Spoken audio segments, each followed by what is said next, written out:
Hello everyone and welcome to another Salesforce Ben LinkedIn Live. This time we're collaborating with Elements Cloud.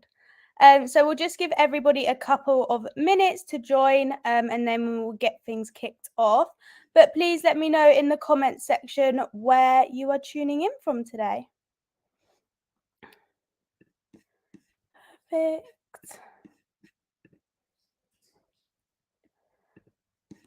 So we'll just give it a few more minutes. Thank you everyone for joining today. Perfect. Okay, well, we'll get things kicked off. Today, we're delving into the world of change intelligence. Having the ability to manage and adapt to changes within Salesforce whilst considering the impact on users and processes is key. So I will introduce you to Xavery, who'll be joining us today. Hi, Xavery. Hello, pleasure to be here. How are you today? Dandy. Perfect. Okay, so just a few things to go over before we get kicked off. This is a LinkedIn Live, so it's being recorded. All lines are muted, but the chat is open for Q&A. So I'll let you take it over now, Xavery. Thank you so much. All right, so today I want to discuss, a fairly simple question. What is change intelligence and how can it help my Salesforce org? As Aifa said, this is being recorded. You can submit your questions in the comments and we will do a bit of Q&A at the end and I'll try to answer any questions that come up. Right, so I'm VP of Product at Elements.cloud and we're pretty much trying to build the very first change intelligence platform for Salesforce, hence why my interest in that particular topic. I will try to keep today's agenda fairly compact. Before I really explain what change intelligence is, I want to first explain the problem.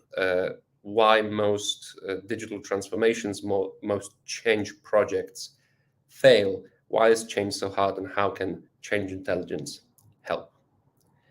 So let's get to it. So this is a very unfortunate but scary statement, and that is that most change projects, most digital transformations in the IT world fail. There are three numbers I've recently came across that illustrate the scale of the problem. So there's a Harvard Business Review article from last year. 87.5% on average across different reports of digital transformations and then generally IT projects fail to meet their stated objectives. So in other words, we wanted to achieve X and almost 9 out of 10 times we failed to achieve what we wanted to achieve.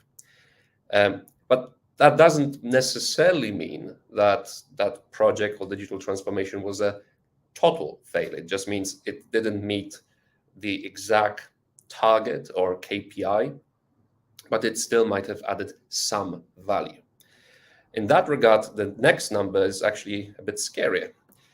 In a different report from Boston Consulting Group from a couple of years back, 26% of digital projects resulted in no sustainable change to the business whatsoever. In other words, it's not only that they failed to achieve their stated objectives, they failed to pretty much achieve anything that would result in a sustained change to how the business operates or performs. And that's a scary, scary number.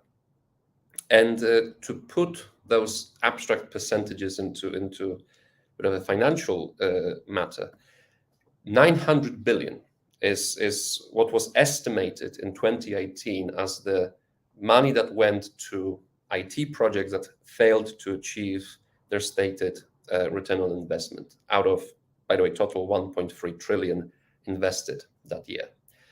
So, and we keep hearing this year after year. If you go back through only scientific reports, consulting reports from the last decade or two, those numbers don't seem to be changing that much. Digital transformation, implementing change to your systems is hard. Now, I don't want to be all doom and gloom, as they call me here in the office, but there's a great book that came out earlier this year, How Big Things Get Done. It was a report across all different types of projects, not IT projects in particular, from manufacturing to construction.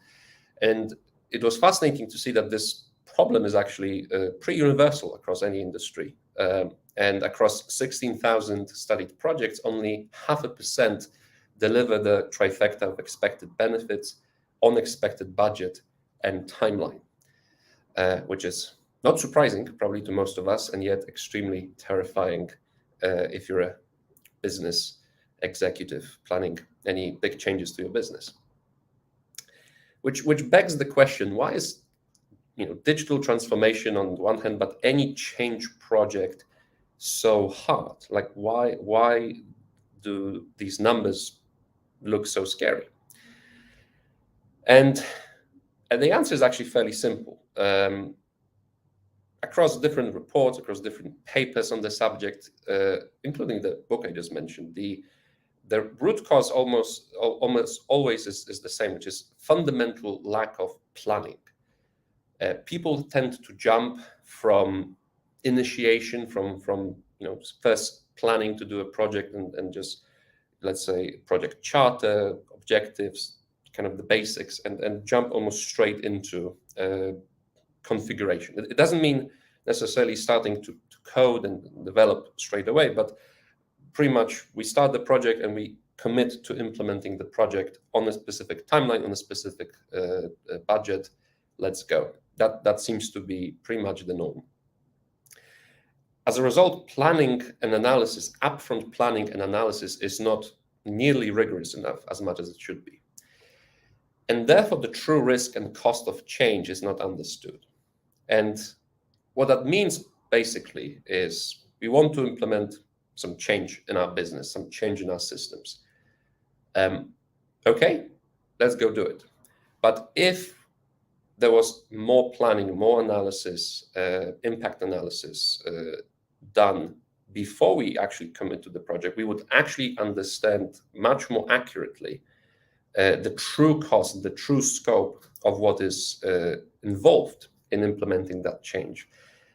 And that may completely change the cost-benefit calculation, whether this is even the right project to do, whether this is the right time to do it, what opportunity cost might be if we spend more time and more budget on this particular change. And that happens very rarely in any rigorous way in most organizations. Now, that being said, planning can be difficult, and let me explain why. There is this concept of kind of pace architecture, and it can pretty much, if we think about internal IT systems, think of it this way. You have three types of systems, something called systems of record, systems of differentiation, systems of innovation.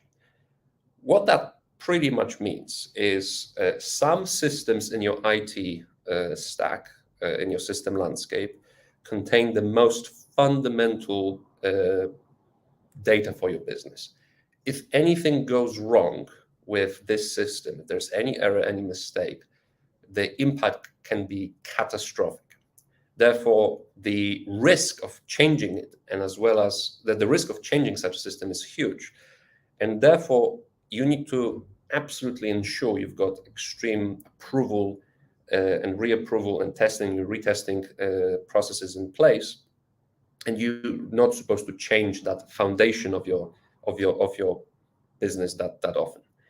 Systems of differentiation would be systems which are complex, may require a lot of configuration to customize them to deliver on the exact business needs or customer experience, which differentiates you from the competition. And they're very important, but they're not necessarily as critical. The level of risk isn't as high as with your systems of record. And more importantly, you cannot really differentiate yourself much from your competition if you don't adjust and change how you operate. So the level of risk is slightly smaller, and the necessity to implement changes faster is higher. And then you've got something which is called systems of innovation. So these are systems which have very low risk. What it means that, Slack would be an example, that if we mess something with Slack configuration, yes, we might be internally irritated, and we might lose a couple of hours of work, sure, but it's not going to stop the business in its tracks the same way, like, for instance, misconfiguring our ERP system might. So the reason I explain this in this slide is, between systems of innovation and systems of record, you have different expectations and different best practices related to how change should be implemented. When you're dealing with systems of record, again, high risk, high business impact, changes and projects in general tend to be implemented in a very waterfall, extreme planning, testing, retesting kind of process. But if you were to apply the same level of bureaucracy to your systems of innovation, that would pretty much be a mismatch. That you cannot really innovate with that much bureaucracy and, let's say, very infrequent release cycles. On the other hand, with your systems of innovation, you cannot innovate if you're not agile, if you don't change quickly, if you don't test what works, what doesn't, and you don't at all want to be agile with your fundamental systems of record. And this is where we come to what might be unique power and at the same time unique challenge with Salesforce orgs, which is Salesforce technically encompasses all three. Because of how configurable Salesforce is, and I see it even in our own business, that certain parts of our Salesforce org, certain objects, certain capabilities, certain automations even, which are absolutely business critical. And we try not to touch them too much and too often. And when we do, it's extreme due diligence. And on the other hand, we have other objects, other capabilities, other automations, which make our day-to-day life that much easier, that much more enjoyable, allow us to concentrate on more value-adding activities. But if something were to go wrong, if there would be an automation failure or something not quite configured, I would be irritated potentially, but it wouldn't dramatically impact our business.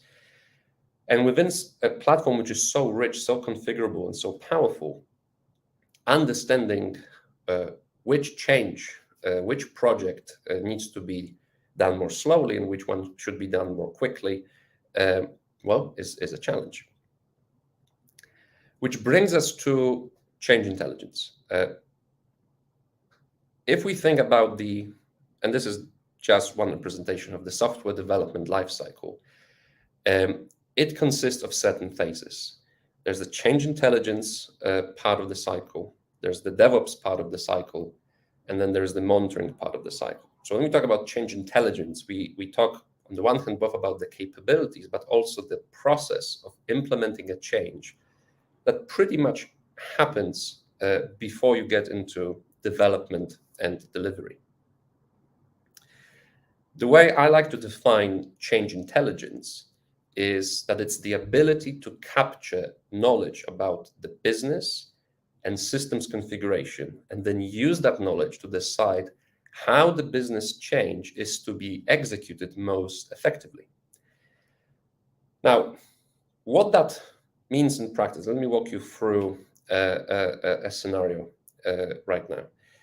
A lot of the times when we start any project, and it doesn't matter how small it is, or could you just add this pick list value to this field, all the way through, let's implement data cloud and AI into our way of working. You start with some sort of wish list from the business, maybe a very high level objective, some set of ideas of what that might entail. And you end up with some set of stories and tasks, the scope of work that needs to be delivered that you then give to your development team. But what happens in between that original wish list and the very specific scope set of tasks is often a mystery. We have worked with lots of organizations, lots of customers over the last years, and it differs from business to business and from organization to organization, but there's often very little standardization of how these wish lists are what's the word I'm looking for? Translated into specific deliverables. And there is actually a very high level set of principles that should be adopted to make sure this scope is accurate and as accurate as it can be. Actually, it starts with understanding your current system and business configuration.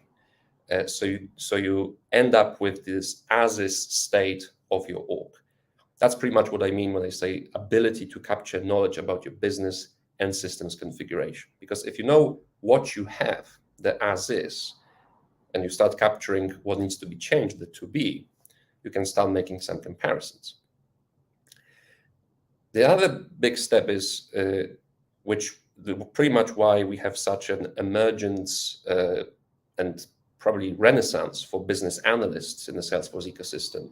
I think in the last couple of years, people and organizations and the ecosystem is starting to realize that there is a demand, there is a need for someone in the organization who can take the initial wish list from the business stakeholders and really perform some in-depth analysis to understand what are the actual specific business requirements that we're supposed to accomplish.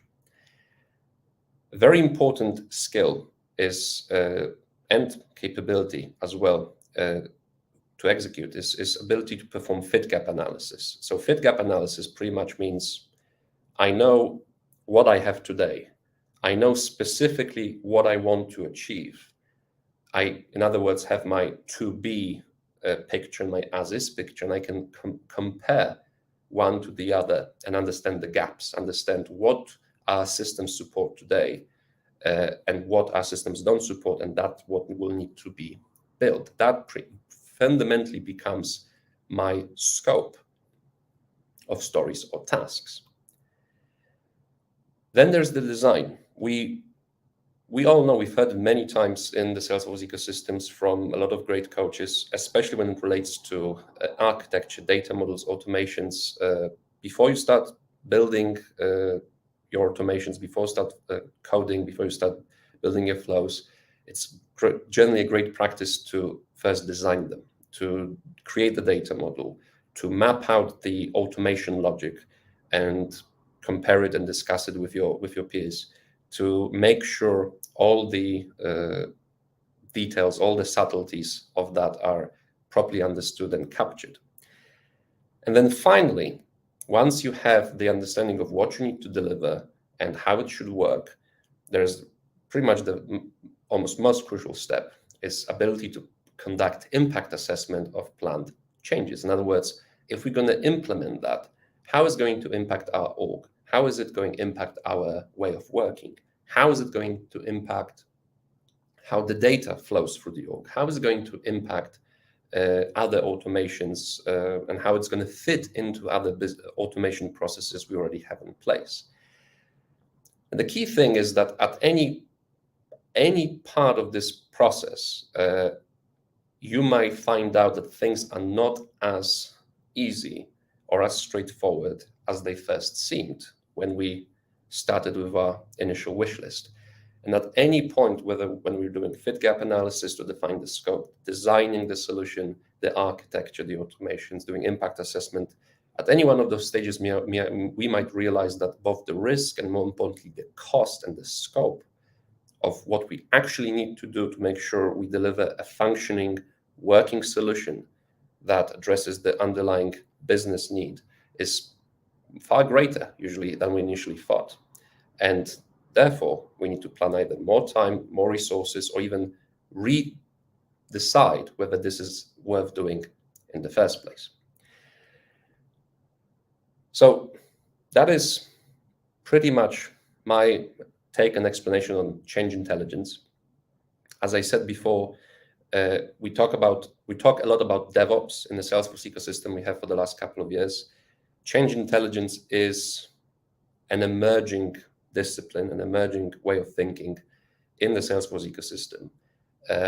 And you can actually join the very first Impact Change Intelligence Summit in December. There will be a couple of live streamed sessions that you can join, where different experts from Europe, North America will be talking about their experiences and their successes implementing change intelligence capabilities in their org management. And that is it. Thank you so much, Xavery. That was such an insightful presentation. Before we go on to any questions, I just wanted to say a massive apology to anyone who was trying to dial in from LinkedIn. We had a few technical difficulties. If you want to go back and recap the start of the LinkedIn Live, it's all on YouTube and it will be posted on LinkedIn after, but a really big sorry from us. But yeah, if you have any questions at all, please pop them in the comment section and Xavery will get to answering them. Xavery, I actually have a question for you. I want to know what inspired your interest for change intelligence. Putting you on the spot there. Yeah, thank you. Let's get straight into that. You know what? Well, first of all, I actually work with lots of complex systems, not only Salesforce, and a lot of modern enterprise solutions are feel that they're extremely easy to manage and configure because you can build lots of powerful capabilities without coding, just for declarative things. And things get ugly in a hurry because the understanding how those systems are put together, how they depend on each other, is extremely difficult, and things constantly break. It is not a problem unique to Salesforce. So when I joined Elements.cloud, I immediately realized, we focus on the Salesforce ecosystem, but this is so much more than that, because this applies just as to any other systems I manage or any other system in our technology stack. And having that change intelligence, understanding what parts of the system support which business processes, how all those configurations depend on each other. If I'm going to change this, how it might impact one of my teams, is quite frankly a very liberating capability to have, and a very liberating approach to take to system management. So yeah, that's just personal pain and personal experiences. This was the answer. Yeah, no, it's definitely such an interesting topic. I was looking in to it a bit more before this LinkedIn Live, and just really understanding the full process and the effect that you can have on other users and other processes. This LinkedIn Live has definitely ironed all of those thoughts out for me. So thank you very much. Perfect. So I can't see too many questions coming in. That might be because of our technical difficulties. But if you do rewatch this LinkedIn Live and have any questions afterwards, please put them in the comment section and I will try my best at answering them. And Xavery, I will always send them over to you as well. That's okay. Perfect. So I think that's all we've got time for today. A massive thank you to you, Xavery, and our viewers for joining and bearing with us in this LinkedIn Live. But yeah, thank you for joining us for another one, and I hope to see you all again soon. Thank you so much for having me.